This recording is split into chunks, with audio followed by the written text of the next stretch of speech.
I was just gonna talk about the first time we met. Oh goodness. Oh No, I yeah, go. yeah. I want to hear this. When was it? What was the first time So, you guys met? I think we met in a group. I met you first, Yeah, yeah. I remember and we were at journalism and photography class. no, we were well, maybe in the class. We were on it was like one of the first days, and Yeah, you were out on a patio or yeah, we were something. taking pictures for photography. Oh, maybe, but you had the WrestleMania sweatshirt on, so I'm like, oh, this guy likes wrestling. Yeah, didn't you ask So, me if I ever went to BCW? well, no, yes, I walked up. I'm like, oh, WrestleMania, because I think it just happened in Detroit, like maybe the year before, and I mentioned how I couldn't go or something, and you're like, what? You missed the one you could go like in the area, and you're like chirping me, and I just met you, and then That's typical Derek. Come on now. so then I was like, I said, do you ever go to Border City Wrestling? I go like all the time or whatever. You're like, yeah, I work for him. I'm like, what? I was like, this guy's much cooler than he looks. So anyway, I think I met Punga in a group, but the thing that I remember about Punga, which was really funny, we remember the big lab we used to be in, like for law and all that stuff. Um, I had just sat down and I unloaded my bag. I had like pens and all the markers, all stuff. I think I had my laptop. I had a bunch of stuff on the desk. Punga is Okay. sitting like a row or two down from me. And he looked, and I think we had met it briefly before. Like I think you mentioned that I like wrestling or something like that. Okay. Because Punga goes, hey, come down here, sit with me. And I just unload all my stuff, and I'm like, no, I'm lazy. I'm not loading my stuff back up to move down. I go, it's okay, don't worry about it or whatever. And Punga says to me, he goes, oh man, did you watch Raw last night? He's like, Shawn Michaels came back. He's like, he's not supposed to be back till Survivor Series. And it's like, and I'm sitting there like, my God, this guy's gushing over Shawn Michaels. What the hell's wrong with this guy? And he's like, he's going on about like he interrupted Randy Orton and he's coming back and all this stuff. And I'm like, what in the what's going on here? Well, So I that's mean, what. that was the first time. Oh Lord. Welcome to another episode of the Three Falls Podcast. Wherever you're joining us, Spotify, iTunes, Google Podcast, Stitcher, we'd like to thank you. I'm Derek, joined as always by Matt Pepper.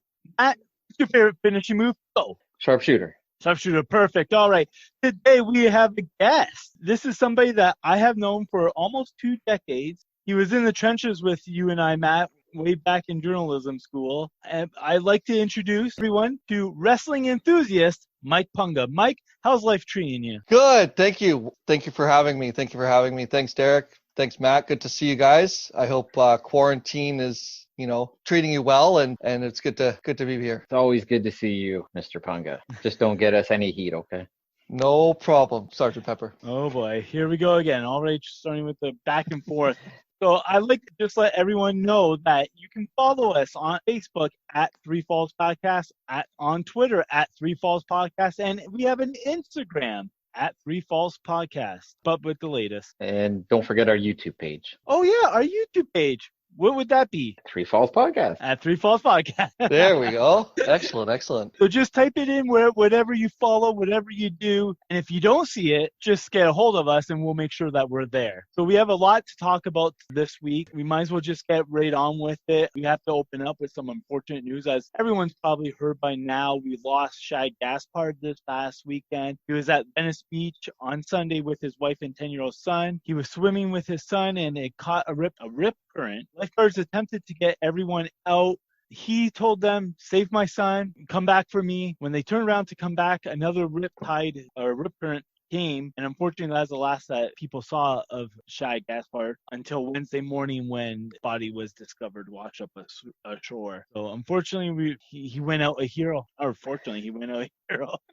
Our condolences. Yeah, Chad's a guy that you can go back to the original Tough Enough, and he was somebody that tried out for that show. And WWE had their eyes on him right away. He had some issues initially, didn't make cut at the time, but he's somebody that they really had high hopes for. And he's a guy that I would say in the early part of his run definitely had some issues, but he seems to be a guy that gained the respect of all his colleagues. There was a lot of heartfelt responses from the entire wrestling community. So, it's good to see somebody that had some initial stumbling blocks come out of it and be recognized for somebody that had a big heart and a very important part of that community. Yeah, I mean, on Twitter, everyone from The Rock to everyone that he worked with in WWE sent out condolences, memories. Everyone said he had a big heart. I mean, it showed, as a father myself. You asked me what I thought of Shad Gaspard. I would say, you know what? I enjoy Crime Time. They had really good memories. They were funny, blah, blah, blah. But now when you ask me how I feel about Shad Gaspard, and as a father, I just gotta say,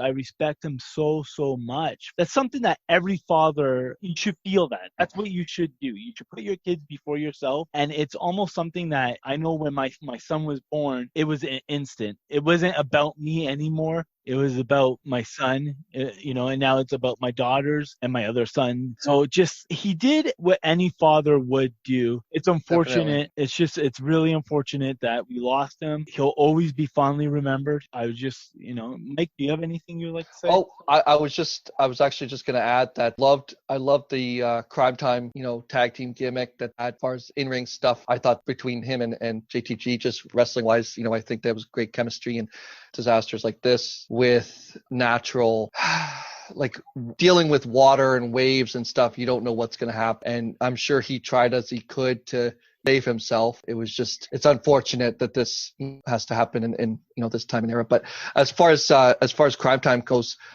one of my fondest memories, I wish that I would have met him. As you guys do remember our trip to Miami for WrestleMania, we got to meet JTG, which is his tag team partner, and I really wish they both would have been out there to see it now. It was anyway, condolences to him and his family. His son should really definitely feel bad, really, for his son, because his son was the last person with him. Yeah, sad, very sad. Indeed. I got to hold JTG's chain and take a picture with him. I just want to put that out there. Oh, that's all right. Me too. Really? He was super cool. He was awesome. Moving on over, we gotta get a little dirty now and talk about Twitter drama. Oh boy. We all like Twitter. One of our favorites, Jim Cornette's at it again. Matt, you have more information on this. Would you care to? Derek, your favorite, Leo Rush. So Leo Rush basically called out Jim Cornette for being negative or something like that. And Cornette basically told him, why are you coming at me? Don't you have another prelim spot to lose from screwing up? And basically said that he can't whip most of the people in the business, but he's pretty sure he could take him or something like that. And then Leo Rush commented that in a couple months he was already a better manager than Jim Cornette was in his entire life. I haven't seen a response to that yet. I imagine there's one coming. Any follow up on that one? Well, Leo has been busy, and because Jim Cornette's not the only guy that he's been attacking on Twitter and all that. He attacked Mark Henry earlier this week, and that was actually pretty big. And I actually got a quote from this. Leo... Mark Henry. Wow. Yeah, Mark Henry. So Leo tweeted to Mark Henry, and this is exactly what he said. This is why African-American talent on the biggest platform will continue to not have equal opportunity, because people like you constantly tear your own people down. Damn shame, honestly. Yeah. There's so much in that quote that you just don't even want to touch. Before we go on, because there's a lot there, but before we go on, Henry, I'm going to read Mark Henry's retaliation. Well, I'm not going to read it, but I'm going to sum it up. Henry claimed that Rush made those edgy comments in order to promote a new album that Leo Rush has coming out. And he followed up by demanding an apology from Rush, or there will be legal action. So their feud between them and all that, that's them. I don't want to touch on that. That's their thing. However, my question, because we know that Leo Rush is, talking to Jim Cornette, he's talking to Mark Henry. Mm-hmm. So my question is, in this day and age where there is a blurred line between work and shoot,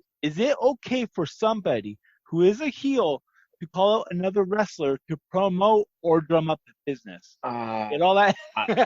I want to say yes, but not in when you're race baiting or playing that kind of an angle, especially with somebody like Mark Henry, who's very important to his community. He promotes equality all the time on podcasts. That's somebody that, as everybody should, but he takes that very seriously. And I don't think that's somewhere you should be going if you're trying to drum up business. That to me that's a no-fly zone. I don't have a problem with people working with each other to drum up business. We've seen it happen time and time again where somebody calls somebody out, they get notoriety from it, things of that nature. I think that's the wrong kind of heat for Leo Rush to have. And to be honest with you, and I'm not going to knock Leo Rush, but he's no stranger to having heat in this business. He seems to rub people the wrong way quite frequently for various reasons.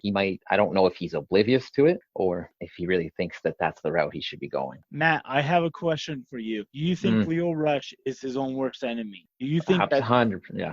You think that this is going to be, like we were talking last week about how Leo Rush could be a very good manager for Moose, how he would make it fit right into that role because he's such a good, he's walking heat. You want to hit him. However, with comments like this and going after Mark Henry and Jim Cornette and whoever, even if it's just to promote an upcoming rap album, is he done with wrestling, do you think, Mike? I mean, I don't think he'll have a preliminary match anytime soon, but I think that, doing stuff like this, doing stuff like he did, and I agree with Matt because, the Mark, don't go after, it's very, like you said, Matt, strong in the community and stuff like that. I think it might hurt Leo Rush to continue his career in the WWE. Now, will it happen? I don't know if they'll actually release him after this, but you never know. Like I've said before, social media is crazy, and depending on what happens after this. Was this recent? Yeah, this was this past week. Was this just today?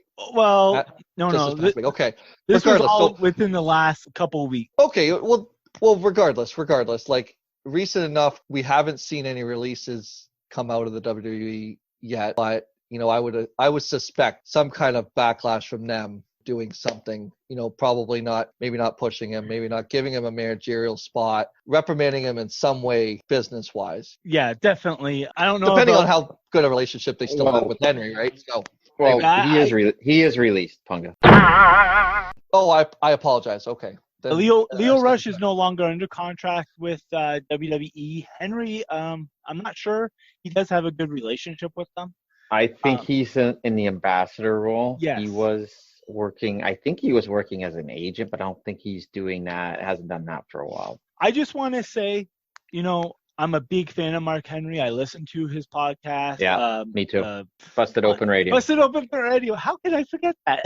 It's an amazing show. It's very different. I could listen to him and Tommy Dreamer talk all day long. And, just a word of wisdom to Leo Rush. I'm a big fan. I really think you have a future if you, tone it down especially as a manager. But I heard what Mark Henry said to Michael Jordan. And if he's going to stand up to Michael Jordan in 1996, Leo Rush, you have no chance. Now, speaking of Michael Jordan, I just want to say, I just got done watching The Last Dance, episodes 7 and 8. Nice. And they covered the 98 playoffs. Mm-hmm. And the big part about this, and the reason why I'm bringing it up on here, is because there was a small part of that episode where they talked about Dennis Rodman. He even showed footage of how he skipped out on practice and that he skipped out to go wrestle in WCW with Hulk Hogan. Yeah, that was in Auburn Hills. Yeah, that was. It was in Michigan. Yeah. I just want to say, it was,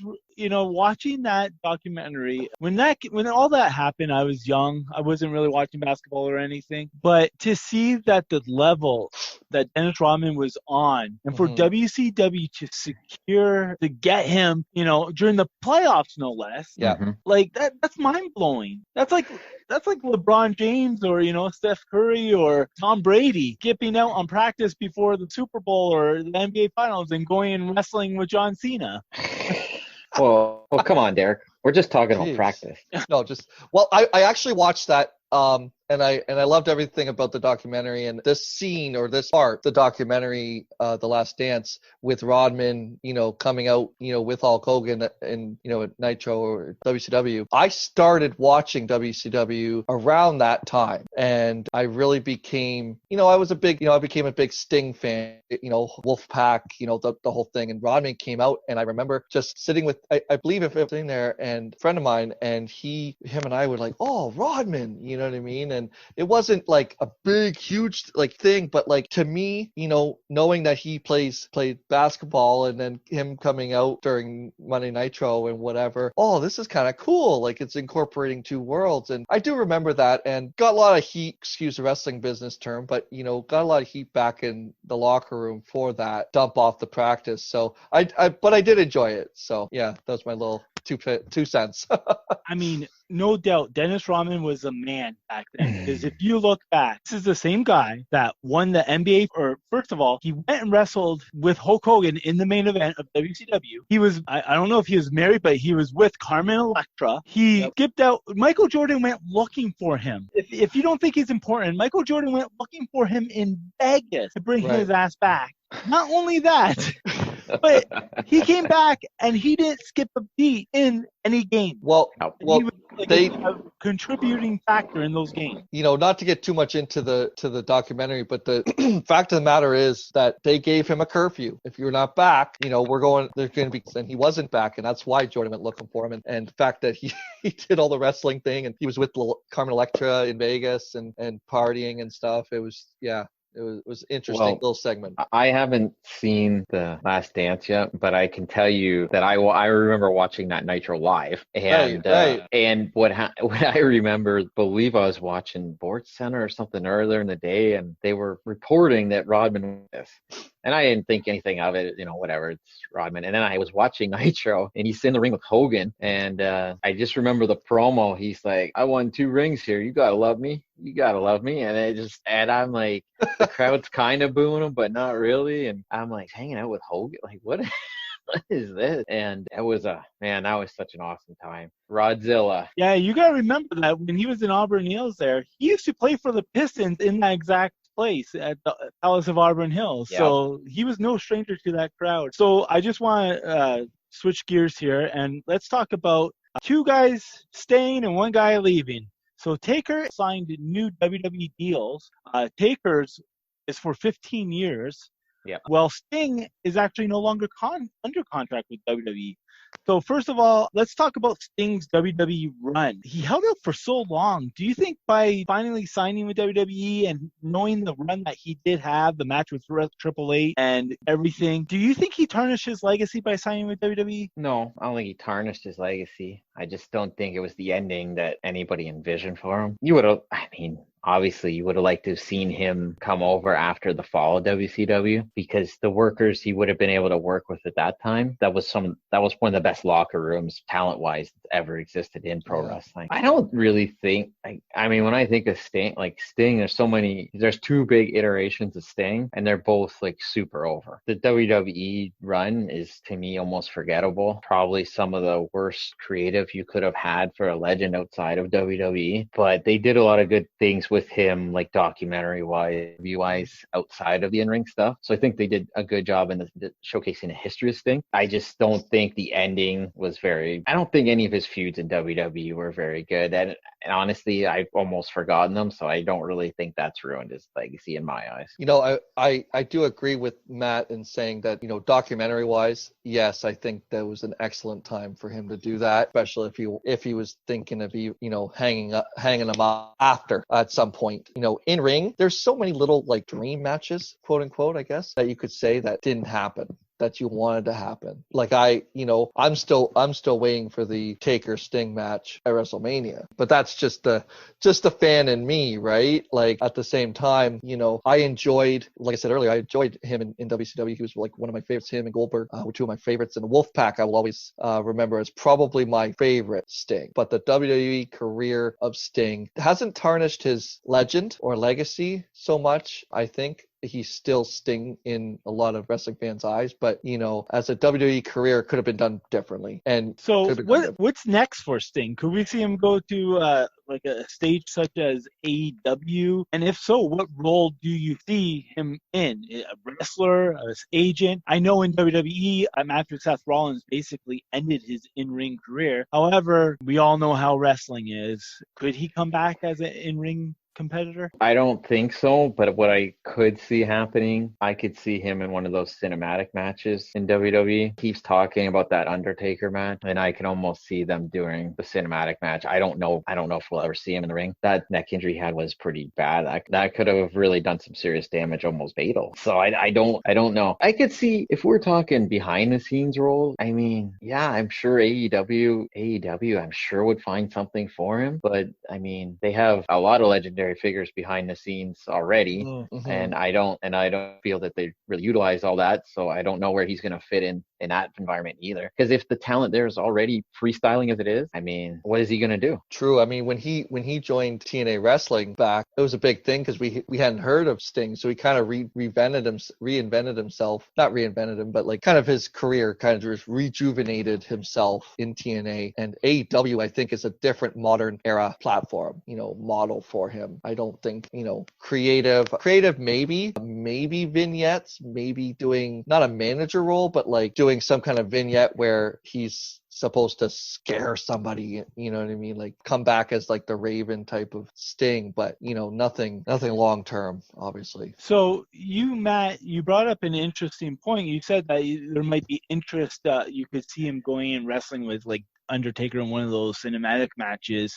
So are you alluding to that you don't think that he's quite done with WWE, even though he's not under contract anymore? Thing to me, he always this is going to sound like a flaw on his part. It's not. It's the right thing to do. He always seems, because his big thing with not going to WWE all those years was he kept getting what he wanted or more than he wanted from WCW or even TNA at the time. So my thought would be, because people can knock Vince and all that all they want, he knows what would make money. So if there is the possibility Sting would agree to doing something with AEW, I imagine bidding war. And since he wants to do something with Undertaker, I can see him making a big payday for that kind of cinematic match.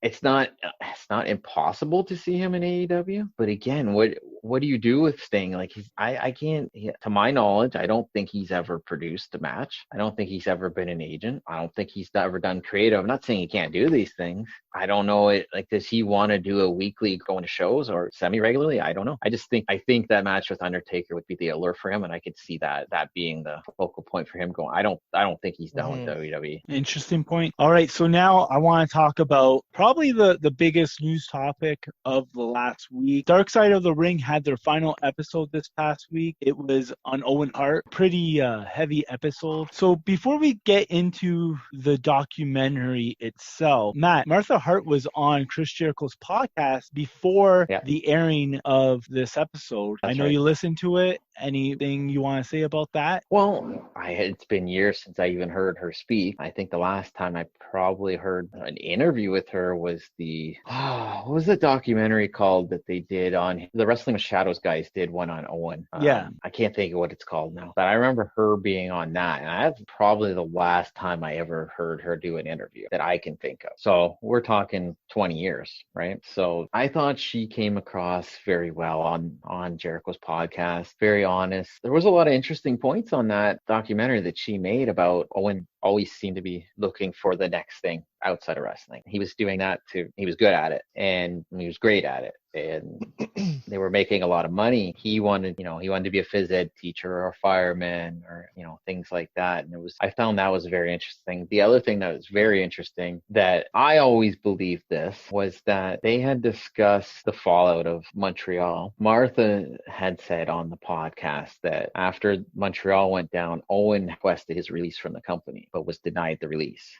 And they ended up giving him a bump in pay after they denied him his release, which they kind of talked about on the documentary, but they didn't get into the release part. And there are others. I've always been on the impression that he asked for release and try to leave the company, which may not seem that important, but it does when you consider 2 years later the accident happened, because Pritchard says that Owen just wanted to stay, never told them that he wanted to leave, and there's different people in a company that deny these things. So I found that part very interesting. Obviously, she talked about the lawsuit. The one thing that came up that was very topical this week was that WWE sued her as a breach of his contract for filing a lawsuit outside of Connecticut. His death occurred in Missouri, so that's where the lawsuit was filed. Then there was a law filed, from what she had said, and I'm just going to say allegedly because I don't really know all the details, that they wanted it in Connecticut due to, in Connecticut you can't file for punitive damages. Right. So right. there was a lot of good information from the podcast itself.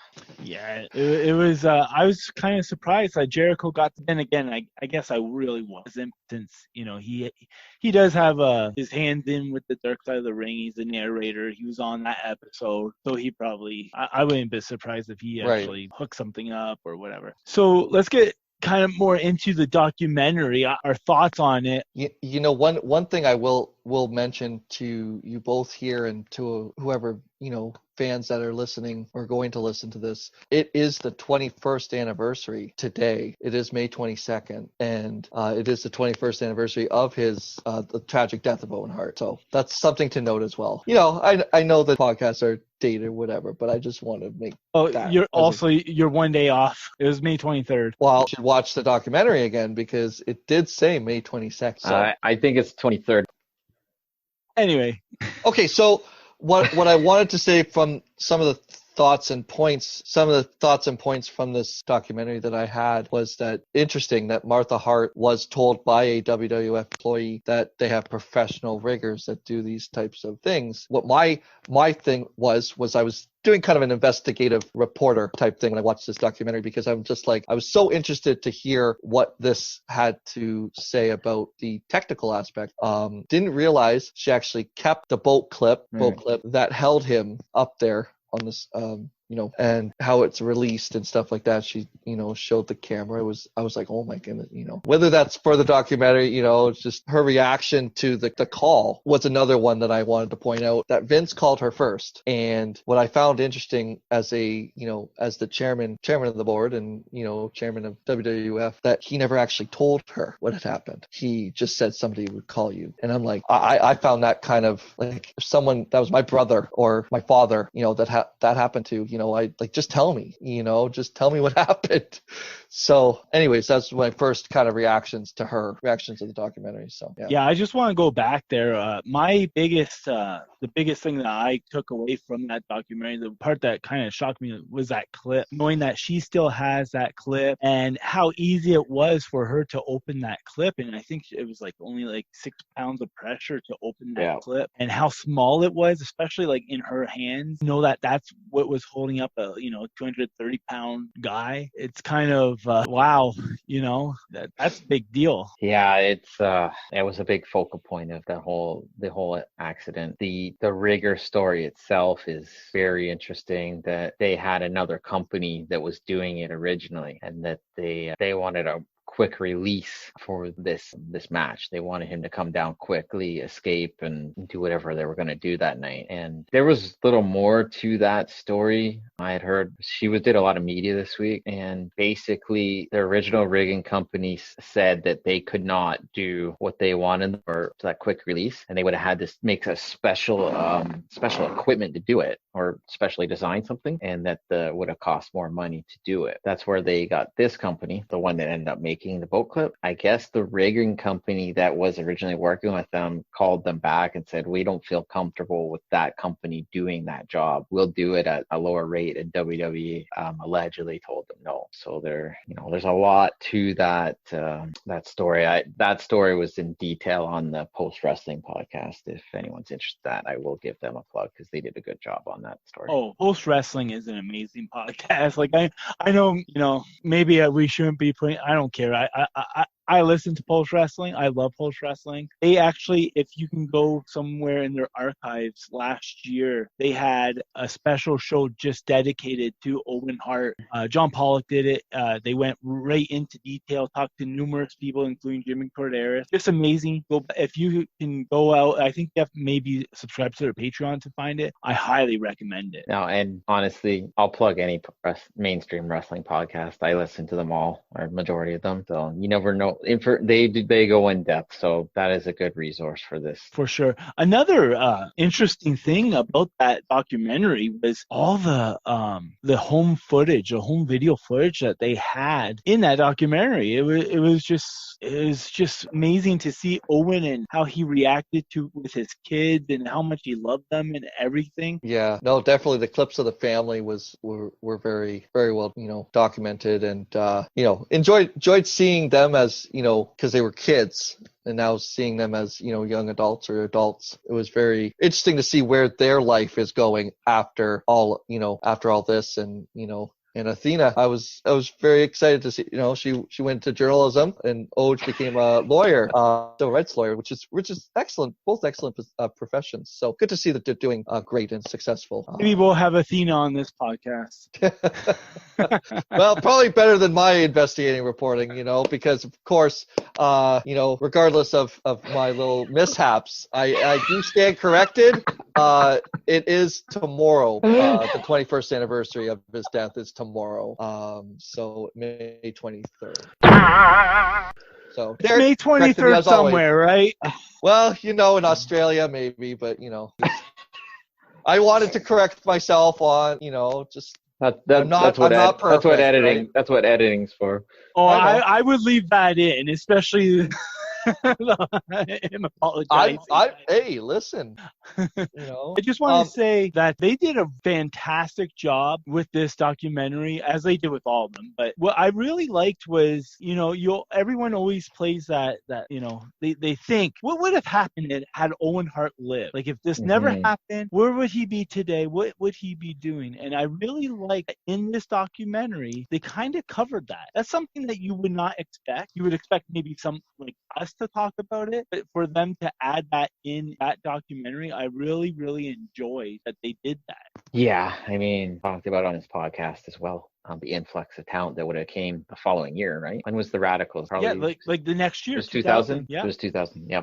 It was February 2000, so it was only months away. So, you have those four. You had Jericho. You had... Kurt Angle was only a couple months away. Kurt Angle, thank you. That's who I was trying to think of. You had some... I think they have a dark match? Angle and Owen? I'm pretty sure they did. Yeah, I think so. So, that would have been interesting as Angle progressed, because he was a prodigy. Edge and Christian. Well, even the Hardy Boys. Oh, absolutely. There was a lot of guys, and like Jericho had said, that could have rejuvenated his career. Like he would have found that passion again. Then again, I don't know how far into his deal he was, or how many years he had left on his deal. He would have run into those guys. But who's to say would he have stayed in the company? That's the other thing. Well, I think he probably would have stayed enough to see 2001 and been part of the invasion angle. Could have totally seen him joining WCW. Yeah.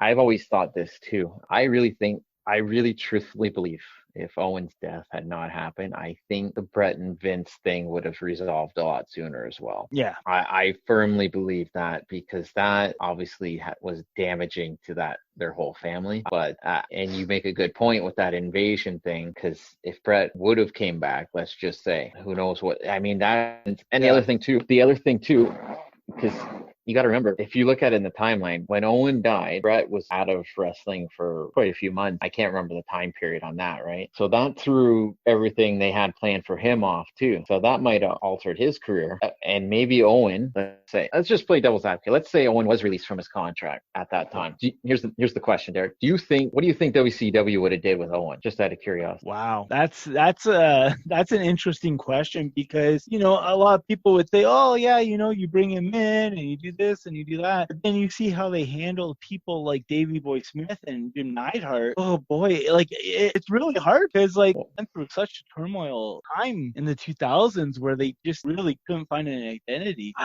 See, I have a theory that, and I'm not advocating he would have been a top guy in WCW, because WCW had a hard time elevating people. But what I would think, if he went over there, he probably would have at least teamed with Davey, because Davey floundered right away. And I think there was other issues at that time. But I mean, you would have had the whole Hart Foundation in WCW. Yeah, I was just gonna say, could have done Davey Boy Smith and Owen Hart and made a whole faction against maybe, sorry, go ahead. The Four Horsemen against the Hart Foundation. No, see, here, Matt, you're giving WCW way too much credit because you got to think, they didn't have Owen, but they did have Brett, Jim, and Davey. And if they were going to do like a Hart Foundation thing, then why didn't they bring them in as the Hart Foundation? They brought them in separately. Yeah. Well, I mean, they brought Brett in as a special ref, so I mean, you figure that out. Yeah, and then they brought Davey and Jim, and they really didn't interact with Brett at all. I don't even recall them doing anything with Brett. Very little.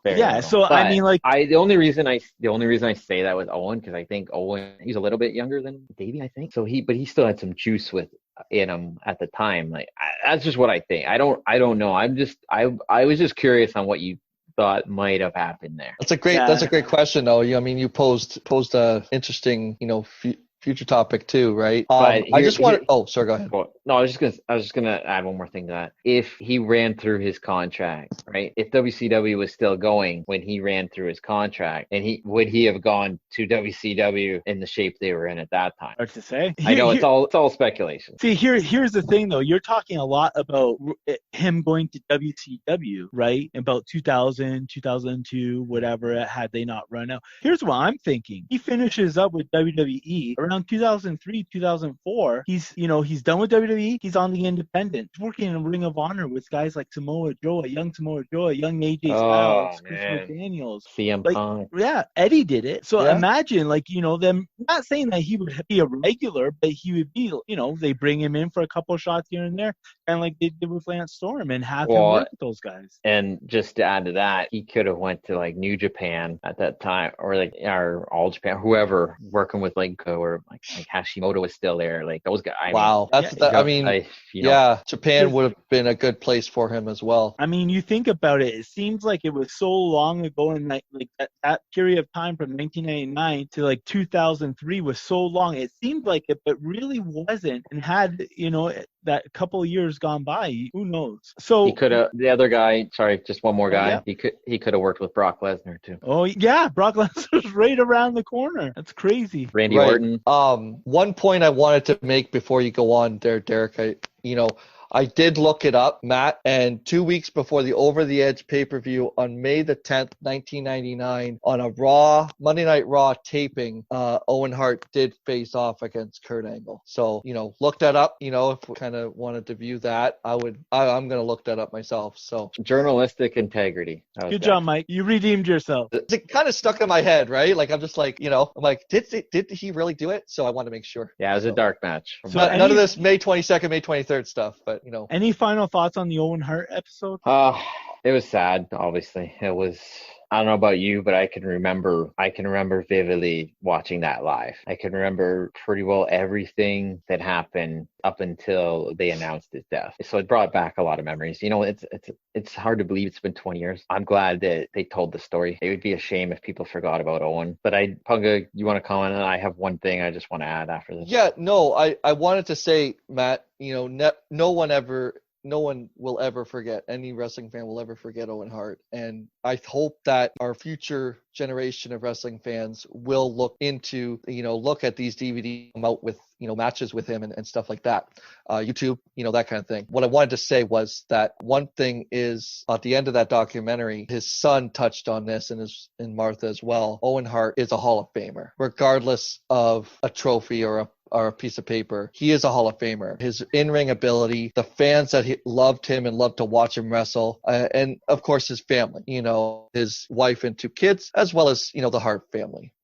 I think that he is a Hall of Famer in many ways, and that's what I took from that. So that's kind of what I wanted to talk about. I wanted to touch on this Hall of Fame issue. Well, that's why I brought it up, because I don't. Sure. Go ahead. Sorry. I just wanted to ask you guys where you stand on the Hall of Fame issue. I knew you were going to ask me that. Okay. Well, that's why I brought it up, is because I don't think, if somebody would have agreed to put him in the WWE Hall of Fame, they would have already done it. But there's still that underlying line where you don't want to cross. And I think he's us talking about him in the ring, who we didn't fight, who would have been a great dream match. I think all of that together and just remembering who he was as a wrestler and as a family man, I think that makes him a Hall of Famer. And I don't, no offense to the WWE Hall of Fame, because I think that, and no disrespect or anything, but I just think he's bigger than that. He's bigger than just standing up on it, or someone standing up on a stage for him and saying thank you. Well, we all say thank you because what he brought, rewatching matches and stuff like that, what he brought to the business, especially Stampede wrestling times. And I know he wasn't around there, but he grew up with that as a kid and stuff like that. So I think that that's how I feel. Ultimately, in my opinion, it's up to his family. It's up to Martha. It's up to Owen. It's up to Athena whether he should be in the Hall of Fame or not, because they're the power of attorney for him. And what they lost compares nothing, or they lost him. They lost Owen Hart. We lost an entertainer, a wrestler. They lost a father. They lost a husband. That's way more powerful than what we lost. So as much as as a wrestling fan, you can say, oh, I want to see Owen Hart. I want to see him in the Hall of Fame, WWE Hall of Fame. That's nothing. It really honestly doesn't matter, because with the WWE Hall of Fame, whether someone's in there or not, you'll remember them if they really were that much of an impact to you. I'm going to do what you did a couple shows ago. Talk to the fans. Talk to the Twitter people. Let me just say this. All right, we're about to have a promo here. It is absolutely ridiculous for fans to go after Martha about this. At the end of the day, it's her decision and only her decision. Nobody has the right to tell her that Owen has to go in the Hall of Fame. It's absolutely ludicrous that people are going to attack her over this. Of course she's got ill feelings towards the WWE. Why wouldn't she? You see everybody. So for anybody that's going to go on Twitter and go on and on and on and on and on, and if you're all the fans, I'm sorry, wrestling fans are very passionate. If you're not in the business, if you weren't somebody that knew him, shouldn't even have a comment on this. Just shut up. Let her do what's best for her family. He's in enough Hall of Fames. Yeah. Well said. Nicely said, Matt. Nicely said. And that's coming from somebody that loves to watch Owen Hart. He was one of my favorites, but he doesn't need to be there to validate how great he was to me. Exactly. Well said. Now, we're running long here, but I just have one more thing I want to bring up. So with the Darkside of the Ring season 2, by the way, I just want to mention that was their highest rated episode, though. Yes. So, I would hope so. Well, the Chris Benoit one, I thought gave it a run for its money. It was pretty close. So with that being said, Season 2, Darkside of the Ring, has officially wrapped up. I don't know if there's going to be a Season 3 yet, but if there is, what topics would you like to see covered? Now, I got this idea because I was on Twitter, and there's someone who I follow called @Alan_cheapshot, who's excellent Twitter account. Yes. So it's actually from him, like his Twitter. I didn't come up with this. But he started this thread, and so I got a couple of things off of it. But is there anything, before I go down this list, maybe you can help me with this list, is there anything that you would like to see on Season 3, if there is a Season 3? I would like to see an episode on Derek's early days as security in independent wrestling. Well, I was live for that event, so I mean, that's, for one of them, so that's That is truly a dark side of the ring, I'll tell you. Right. I don't know if they would do it, but something I would be interested in seeing is maybe do something on the McMahon family. As part of, Vince at the top, maybe even his father, not obviously divulge too much, but I think Darker Side of the Ring, I think for one guy that is the head of everything, and I think that family is definitely worth a Dark Side of the Ring. Well, they could touch on the 1990s steroid scandal. Mm-hmm. Yes. I mean, there's a lot of stuff that, even between Shane and Stephanie and, really, their kind of brother-sister thing. They had, their feuds in the family, Linda versus Vince, that kind of thing. Maybe not too much, but I mean, I know that there's a story there. So McMahon family would be definitely one. Matt, is there anything you would like to see other than me?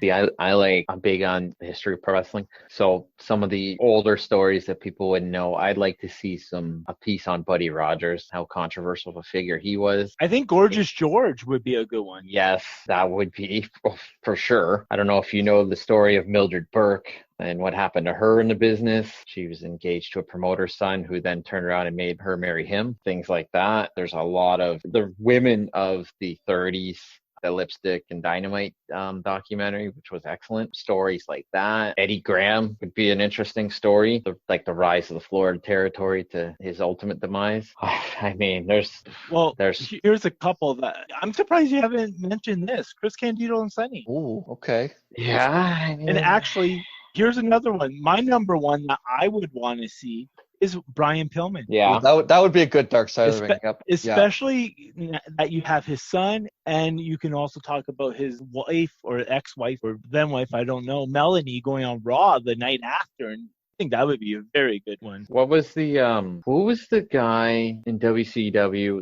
There's the handsome guy that ran the sex trafficking ring. Hard Body Harrison? Yes. Or are you talking about Rock and Roll Buck Zuma? Well, yeah, that would be an interesting one too. Yeah, for sure. I'm just going to read a couple more that I got from that list. I'm just going to go down just to skip some time here. Sure. So one that I didn't know that I actually had to research was Chris Colt. Do you know anything about Chris Colt, Matt? Is he? You might have. I don't think I'm getting him confused with, is it Buddy Colt? Just go ahead and tell me, because I'll know a second you mention it. Yeah, I don't know too much about it, but apparently he was an openly gay wrestler. There's more to it. I don't want to go into it because I just read about it. It was an interesting story. Mm-hmm. Everyone has a Google. If you're listening to this, you have Google. Go Google Chris Colt. And I'm just going to move on. I'd like to see the fall of FMW, the rise and fall of FMW. I think that would be very interesting. Antonio Pena. Mm-hmm. Yeah. Teddy Hart was another one that was mentioned. Oh, that'd be interesting too. Brian Christopher. Yeah. The Terry. I would like that one. This one would be kind of a hard one. I don't know if I would really want to see it. It'd be a hard one to watch. Terry Garvin and Pat Patterson. The stuff with them. Yeah. I don't know. That one's a kind of, but that one, a lot of people were mentioning that. One that I brought it up that I would really like to see. He's not really well known, but he does have an interesting story. It's Johnny K9, aka Bruiser Bedlam. Yes. Dynamite Kid and the British Bulldogs is another topic. Oh yeah. Dynamite Kid, yeah. Black and XPW. Yes, that would be along the lines of the Herb Abrams stuff, I would say. And then just to keep it kind of lighthearted, Power Udi in the Nigerian tours. I don't know if you guys are familiar with that. Oh yes. I would like to see a documentary. Mick Foley's favorite opponent. And then last but not least, the one that I was surprised a lot of people didn't mention, but one that I think this is almost a shoo-in for season 3, if they have it, is China. Yeah. Episode 1, season 3, episode 1. There you go. I think that would be a very big Tony one. Lauer, yeah. So I look forward to, hopefully there is a season 3. I was going to mention the DX thing too. Oh yeah, for sure. So with that being said, Mike, I want to thank you for joining us. Thanks for having me. It was an honor and a pleasure. Well, anytime. Thank you very much. We'll try and have you on again for sure. Matt, any last words? Shawn Michaels sucks. Keep it PG. Bite me. That's it. I was going to plug stuff, but that's